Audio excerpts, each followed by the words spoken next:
So hello guys, welcome. In this video we'll see the amendments which came for IBC code 2020 and MARPOL Annex 2. Because both the amendments are related to each other, that's why there is no point in talking one amendment without the other.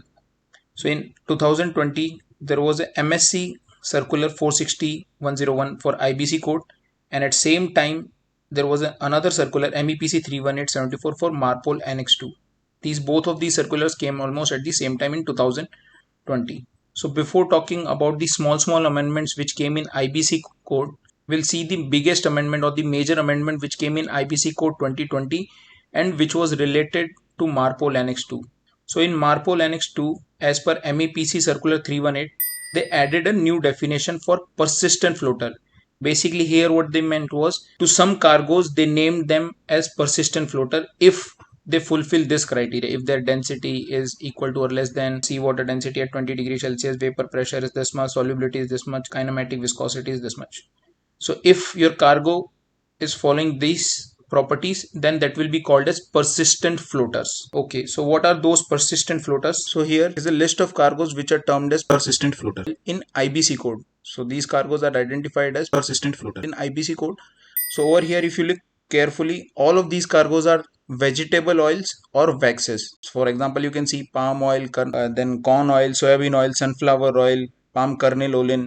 So all of these are vegetable oils, but you don't have to remember the name. You can just go through them once. So now if you want to look up any cargo, whether it is a persistent floater or not in IBC code, what we have to do is open the IBC code, then go to chapter 17, open chapter 17, and in chapter 17 if we go to column O, as you can see, read this column O, it only gives a specific reference. If you see anywhere column O, that will give you the reference. So we'll take any vegetable oil over here. Let us see corn oil, cotton seed oil. If you anywhere in column O, if you see this 16.2.7, that means that is a persistent floater.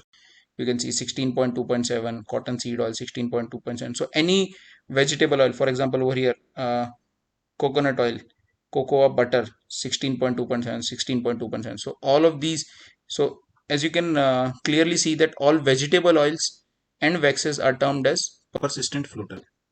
And what is this 16.2.7? So if you go to chapter 16, that is 16.2.7, where there you can read that if the column O in chapter 17 refers to this section, then those cargoes are subjected to pre-wash requirement as per Annex 2. So just to give you an idea why this persistent floater term was introduced, as you can see over here, this is palm stearin. So if you would see that if they are being discharged, they would float above the water because all the vegetable oil, their density is lesser than the water. And that's how you have seen that persistent, for to be regarded as persistent floater, your density must be less than water density at 20 degrees Celsius. So you can see if they are discharged into sea, they will float above the water, and that's how they've been, and they will be washed ashore and they will be packed like a garbage over here. To give you a better picture, you can see over here, if they are directly discharged into the sea, this is how they look. So there was a lot of garbage or unnecessary pollution was created into the sea. So what the new regulation said is, or why the persistent floater term was introduced, was that if you are carrying any of those persistent floater cargoes and you are discharging into any of the ports which is marked inside this red area, then you are required to do the pre-wash, and then oily water mixture of that pre-wash you are required to submit to the shore, and thereafter you can do any tanking. If I would show you on Google map, so if you are discharging your persistent floater anywhere around here, France, Belgium, Netherlands, Denmark, North Sea, United Kingdom, Ireland, if you are discharging your cargo within these areas, then you are required to do a pre-wash. Other than that, if you are discharging anywhere other places, Greece, Bulgaria, Turkey, you are not required to do pre-wash. But for this particular area, full particular area, here you have to do a pre-wash. So because most of the time, as you can see over here, there is no sea space is over there. So most of the time when the vessels are discharging in one port, they would come out and do tank cleaning over here, and then they would go to the another port. So there was, actually, they were complying with the MARPOL requirement of Annex 2, 25 meter depth and 12 nautical mile from land. But still, because the density of the vegetable oils is lesser, they would float and they would come to the land. So because of that, this new definition was introduced, and this persistent term pre-wash requirement came only for these areas. So that's the amendment in MARPOL Annex 2 also. If you want the latitude and longitude or the positions for this areas, Northwest European waters, you can come and refer to the MARPOL Annex 2. They've amended these special areas, but you don't have to, I think you don't have to remember this, as long as you remember the diagram that if you're discharging persistent floater in any of these areas, you are required to do pre-wash. As long as you remember this, we don't have to worry about. Now we'll only see what were the small amendments which came in IBC Code 2020. So basically chapter 1, 15 and 16, there were small amendments. So they were amended, but chapter 17, 18, 19 and 21, they were completely replaced because there was major amendments to them. So basically they were completely replaced. In chapter 15, they have mentioned that there are some cargoes which require to carry hydrogen sulfide detection system. If those cargoes are carried, then they are required to carry H2S detection system on board.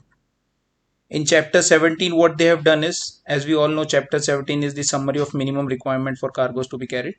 So here what they have done is, some cargoes which are to be carried in ship type 3, they are changed to ship type 2.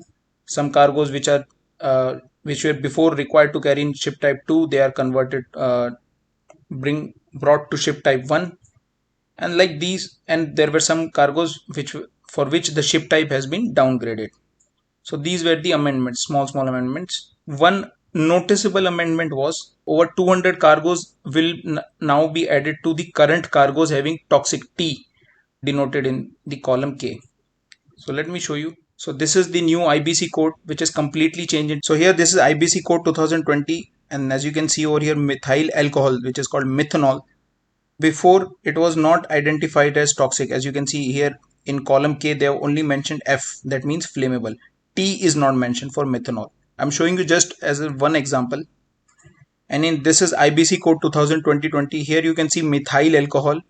In column K, they have identified as T also, flammable and toxic. So there are some cargoes like this which have been identified as toxic. Before they were not identified as toxic, now they are identified. Also for phosphoric acid, before it was not identified as toxic cargo, now it is also identified as toxic. So these are like small amendments which came. Also there was a change in certificate of fitness. So now in 2021, 1st January 2021, a new certificate of fitness will be issued based on these circulars, IMO MSC 460, this one, and MEPC.